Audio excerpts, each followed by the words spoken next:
Assalamualaikum warahmatullahi wabarakatuh, and hi, my name is Nur Izzatullah Aisyah binti Abdurrani. I am from TESL, PSMP 2023-2028, and this is my digital portfolio presentation for the Task 1 TSLB 3422 Classroom Language for Teachers. This digital portfolio is about important elements in use of language in classroom. This digital portfolio will cover all of these three sections, which is the first section is the compilation of collected samples. The samples includes like online websites, blog, YouTube videos, or article journals or books. And the second section is the compilation of selected relevant samples on the important element of instructional language in Malaysian classrooms. And all of the samples will be circling around these four elements, which is giving instructions. The second one's classroom questioning strategies. The third one, managing behaviors. And the last one is giving oral and written feedback. First, let's look at the compilation of my collected samples. So this is my collected sample 1 for the element 1, 10 tips for giving and checking instruction in an ESL classroom. And this is my collected sample 2, how should teachers give instruction? This is a blog. And this is the last two sample, which is the YouTube videos, test or teaching tips giving instructions. And the second video is the giving clearer instructions in the language classrooms. For the second element, which is classroom questioning strategies, as we know as the teachers, we must have the really effective classroom questioning strategies, which is it can really improvise our lesson techniques. So for the first sample, I took block questioning in the classroom, how to improve your skills. And the second sample is the YouTube video, effective questioning in the language classroom. For the third sample, I took article journal, best practice strategies for effective use of question as a teaching tool. And the second one, also article journal, named questioning techniques and teachers' role in the classroom. And then we move on to the third element, which is managing behavior. I took, for the collected sample 1, I took block. The name is The Power of Positive Language in Behavior Management, Enhancing Classroom Dynamics. And the second one is also block, which names From Chaos to Calm, Effective Behavior Management Strategies for the Classroom. I also took some YouTube videos for like simulation class in managing classroom behavior, which is includes Stop That's Not Right, Elementary School Classroom Behavior Reminder, and the second YouTube video is named Research Backed Strategies for Better Classroom Management. Actually, there's more sample YouTube videos include classroom management disruptive students and how to handle them. And the last one is how to quiet a noisy class, classroom management strategies. For the last element, which is giving oral and written feedback, I took article journal named Implementation of Verbal and Written Feedback Classroom Practices by Teachers. The second one is block sample, which is feedback, written, verbal, and why the combination is key.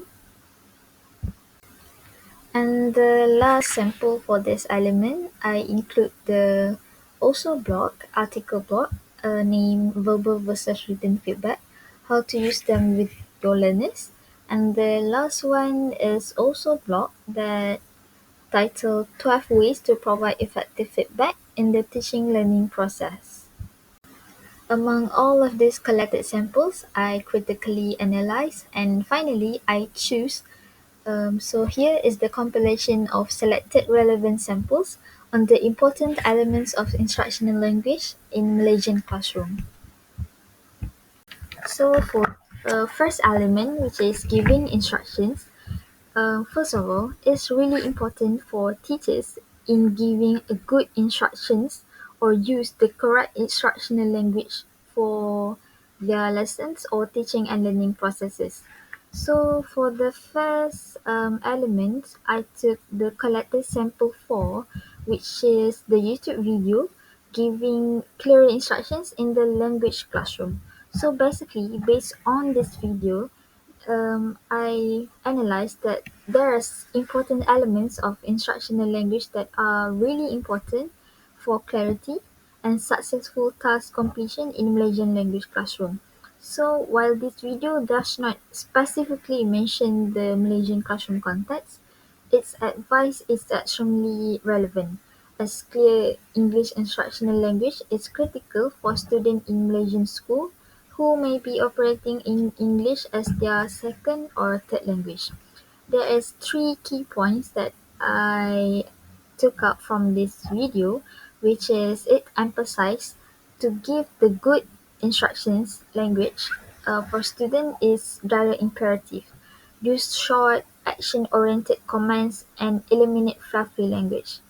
For example, open the book, open page 57. It's direct.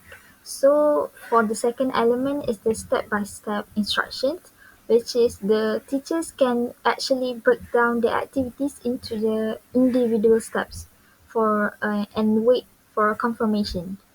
Instead of asking or instead of giving instructions, teachers can actually scaffold the instructions from the beginner, intermediate, and hard instructions. So for the last element is checking their comprehensions. After we are giving the instructions, we must check either the student is understand the instructions or not. So we must use specific questions to confirm their understanding and avoid general questions. Like, do you understand? Or is a general question. The teachers must use the specific questions like, do you know what this is? Or maybe, can you do one sentence for this? Yes. So for the second element, we move on to the classroom questioning strategies. From among the collected sample that I have took, finally I choose the article journal from the collected sample 3, which named Best Practice Strategies for Effective Use of Question as a Teaching Tool. I think that this article journal is actually provides really good universally effective strategies for classroom questionings, especially for in the promoting critical thinking and language production in Malaysian context. So basically, correct classroom questioning strategies are capable in increasing the learning outcomes, which include practical strategies such as Socratic questionings, question circles, student-generated question, and meta-cognitive frameworks.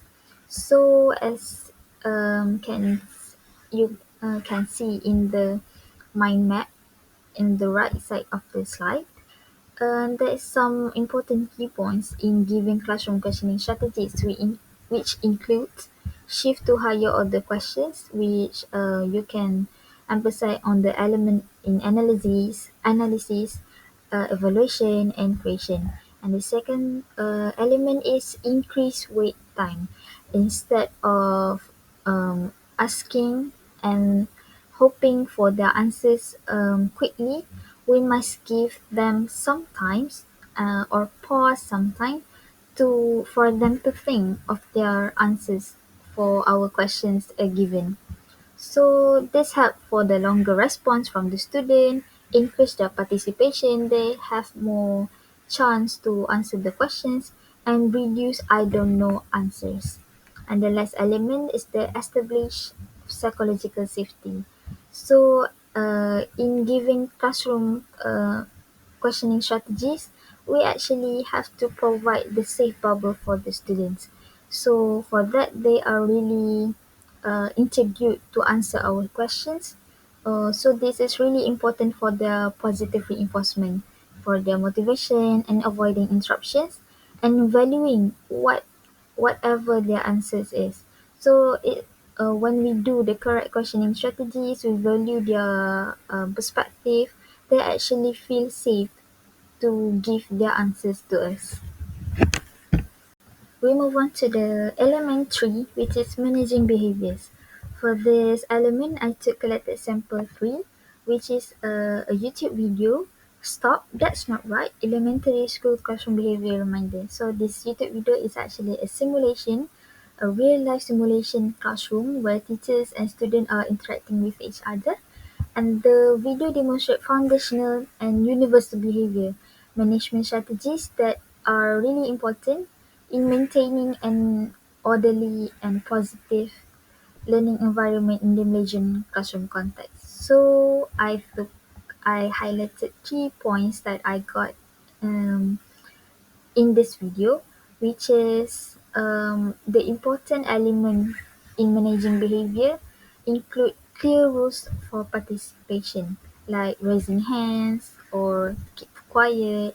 So this in this video, we can see that raise your hand. Um, the simple rule is actually really important to manage their behavior. In a Malaysian classroom, where respect for the teachers and structured turn taking are really important, are vital. So it manages the convergent behavior of answering questions, teaching students to wait respectfully for their turn rather than shouting out what they want. So the second one is maintaining a safe environment, no horseplay. So the teacher explicitly calls out no horseplay in the classroom or someone might get hurt. I think in the Malaysian classroom, maintaining order and preventing physical interaction, especially between genders or different student groups, is essential to adhere to school regulation and ensure a focused, respectful atmosphere. And for the last key point for this YouTube video is the classroom value kindness. So it can the behaviorism in the classroom can be managed successfully. So this video is actually remind students to always be nice and helpful to their classmates. So this focus on the positive social behavior that support the Malaysian cultural values of budi bahasa, iaitu good manners and character, budi bahasa budaya kita, and collective harmony like gotong royong. So by explicitly reinforcing kindness and helpfulness, the teacher also promotes a supportive environment that minimizes conflict and encourages teamwork, particularly during partner work. So for the last element, for the language used in the classroom, which is giving oral and written feedback. So feedback is actually the most one of the most crucial elements in lessons to navigate our students' performance, academic performance. For this relevant sample, I took collected sample 2, which is a blog named Feedback, Written, Verbal, and Why the Combination is Key. I really love this article journal since it's emphasized both type of the feedback, and it's not just emphasizing what's more strong like written or verbal, but both of it play their each important role. So this article is actually emphasized that no single method is sufficient, but the combination of written and verbal feedback creates the maximum impact on learning, which is crucial for young learners navigating English as second or third language which suit the Malaysian classroom context. So first, what this blog told us that written feedback is actually the language used in the written feedback must be clear and actionable. Because why? Written feedback is actually for the clarity and specificity. So the comment must be provide concrete steps for improvement so the pupils for the student knows exactly what went sideways and how to fix it. So in the Malaysian context where student may be struggle with detailed English prose, concise and instructional language that specify the next task is key to promoting reflection and their long life learning. So we move on to the second type of feedback, which is the verbal one, which is it emphasizes the language that is used in the verbal feedback must be immediate and empathic. immediate and empathic. The key word in this verbal feedback is immediacy and emotional support. So instead of written feedback, we use written feedback for the record, but verbal feedback is okay really fast and really quick. And for in the sake of instant correction, instant fix, the teacher have to acknowledge giving the art of empathize their feelings. So the language used is actually allows for real-time correction, or we call it as instant fix. So this verbal feedback is actually a game changer for younger pupils who need instant guidance to stay on course. So the teachers must use the correct tone and empathy, and also put some encouragement to make a connection teachers to student interaction.